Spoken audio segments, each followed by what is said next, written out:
Bonsoir tout le monde, c'est Urban74 et je suis là pour vous présenter le troisième tuto, c'est-à-dire la partie 2 du tuto 2, tout simplement.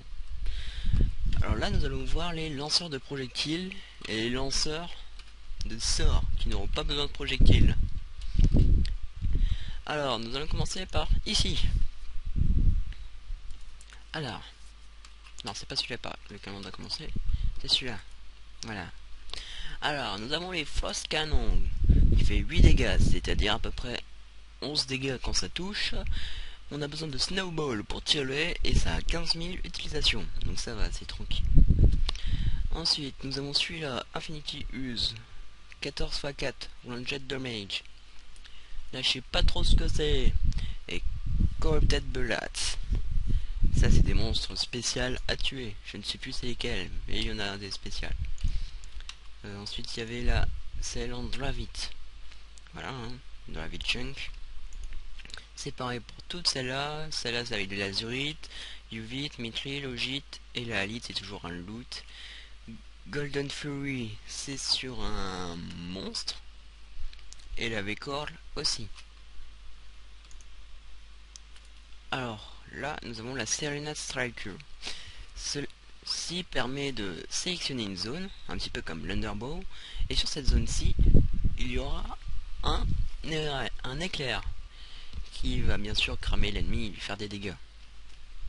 Bien sûr, là, ce sont les lanceurs sans objet, qui ne lancent que des sorts avec votre barre bleue.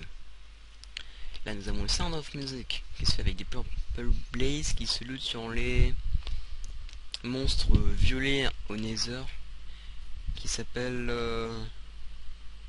moi j'appelle ça un Pixelmon, mais ça s'appelle un Scorcher, je crois. Normalement c'est un Scorcher, avec une string au milieu, 4000 US, 10 dégâts. Nous avons la Serenade of Death, ça lance tout simplement du poison. Nous avons le Gas Canon, qui fait très mal mais coûteux et qui a que 100 US. Regardez, juste avec ça, vous en avez pour 1, 2, 3, 4, 5, 6, 7 rupees, 7 hour limit. Et 3 dans la vie de Chunk. Non, pas dans la vie de Chunk, si peut-être. En fait, je sais plus. Ensuite, nous avons le Maelstrom. Il se fait avec les Purple Blaze, comme le d'avant. Avec un book. Nous avons le Queen of Ice, qui se fait avec des Azurite Chunk. Le Queen of Fire, avec des Dravit Chunk. Nous avons le Bowhead Encore, qui se fait avec des Wolfines et des Aquatiques. Les Wolfines se loot sur les... les baleines, voilà, c'est donc chercher les aquatiques, c'est avec les aquatiques pellets qui se lootent sur le plus souvent sur les king crab. Et pour les queen of ice, etc. Il y a aussi pour mithril, etc. Je vais pas tous les mettre, sinon ça va me faire un coffre double ou même entier. Les shark encore, c'est pareil, sauf que là on a besoin de tuer des sharks.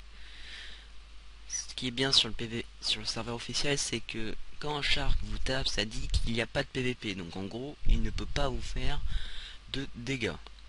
Ensuite, nous avons le Claw Encore qui se fait avec des Crab Claw qui se loot sur les crabs, n'importe quel.